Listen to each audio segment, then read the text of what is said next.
Hello friends, today I will have brought for you a remaining part of voice.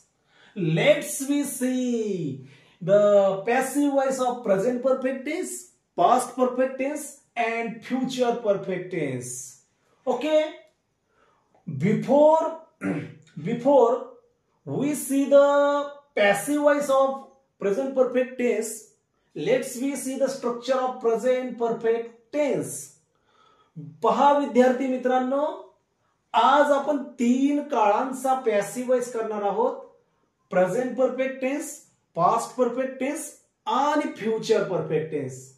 तर present perfect टेन्सचा passive voice करण्यापूर्वी आपण present perfect टेन्सची रचना समजून घेऊया. पहिल्यांदा सब्जेक्ट घ्या, त्यानंतर हॅव किंवा हॅज घ्या, त्यानंतर मेन वर्बचं तिसरं रूप आणि सर्वात शेवटी object. Okay, when we have to make a passive voice of present perfect tense, which structure should we follow to make a passive voice of present perfect tense? Present perfect tense चा passive voice करण्यापूर्वी आपणाला कोणती रचना follow करावी लागेल? तर ती रचना अशी आहे. पहिल्यांदा ऑब्जेक्ट घ्या, त्यानंतर ऑब्जेक्टच्या नंबर अनुसार वचनानुसार हॅव बीन किंवा हॅज बीन घ्या, मेन वर्बचं तिसरं रूप, त्यानंतर बायने सब्जेक्ट जोडा. चला आपण पॅसिव्ह वॉइस करून घेऊया. Asha has managed all work. Is this sentence follow the structure of present perfect tense? पहा, हे जे सेंटेन्स आहे हे सेंटेन्स प्रेझेंट परफेक्ट टेन्स आहे का पहा. Let's we see the structure. Asha is the subject, has auxiliary verb, managed main वर्बचं तिसरं रूप, ऑल वर्क ऑब्जेक्ट. कळलं असेल. चला आपण पॅसिव्ह वॉइस करूया.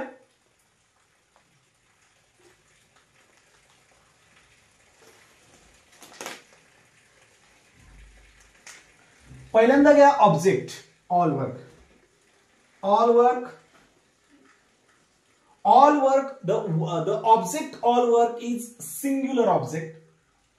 आपण घेऊया all work हे ऑब्जेक्ट एक वचनी आहे म्हणून हॅज बीन घेऊया. Has bin.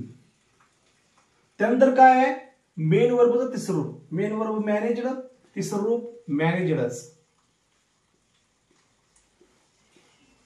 वाक्यात राहिला काय भाग असेल तो मेन वर्ब नंतर लगेच टाका, कोणताही भाग शिल्लक नाही.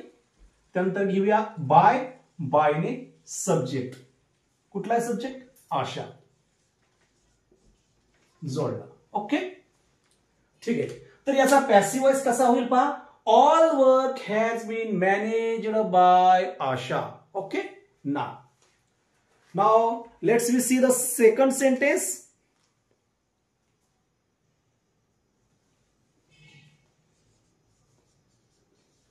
He has protected his brother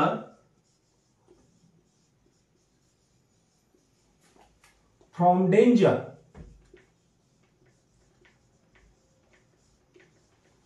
He has protected his brother from danger. Is this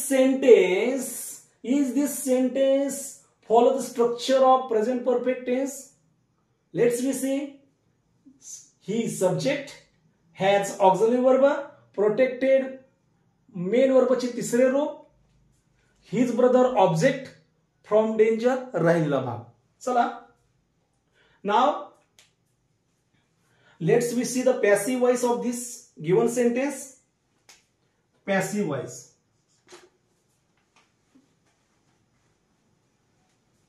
Object is his brother.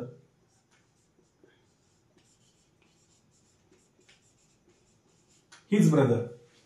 His brother is a, his brother हे एक वचनी ऑब्जेक्ट आहे म्हणून घ्यायचं हॅज बीन.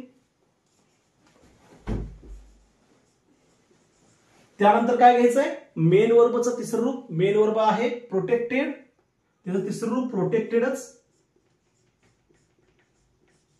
जर वाक्यात राहिला भाग असेल तर तो मेन वर्ब नंतर लगेच टाका. राहिला भाग फ्रॉम डेंजर,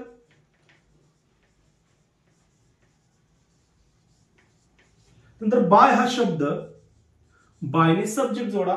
सब्जेक्ट आहे ही, त्याची ऑब्जेक्टिव्ह केस द्वितीय हिम. Okay.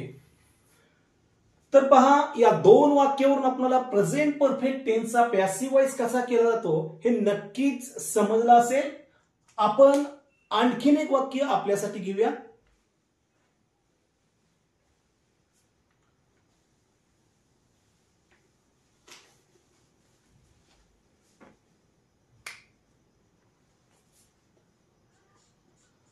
They have caught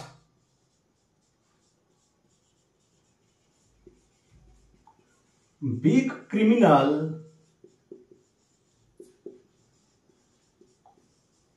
at this time. They have caught big criminal at this time. Let's we see the passive voice of given sentence. Object आहे big criminal. घ्या, big criminal.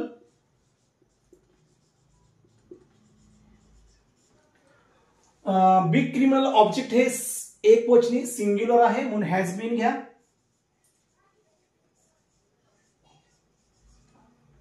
Has been. त्यानंतर V3 main वर्बचं तिसरं रूप. Main verb आहे cot, त्याचं तिसरं रूप कॉटच. कॉट नंतर मेन वर्ब नंतर राहिला भाग घ्या कुठला, ऍट धिस टाइम.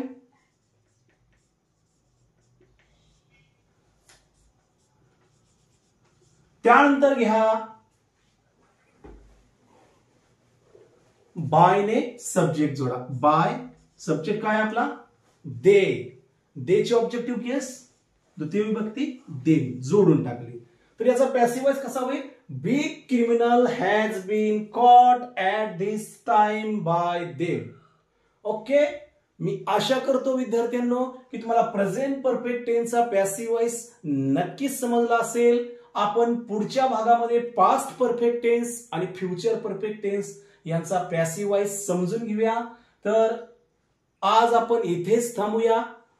पुढच्या तासाला आपण नक्कीच भेटूया. त्यासाठी माझ्या ड्रीम्स कम्स ट्रू या चॅनलला नक्कीच सबस्क्राईब करा, लाईक करा आणि आपल्या काही अडचणी असतील तर त्या अडचणी नक्कीच कमेंट करा.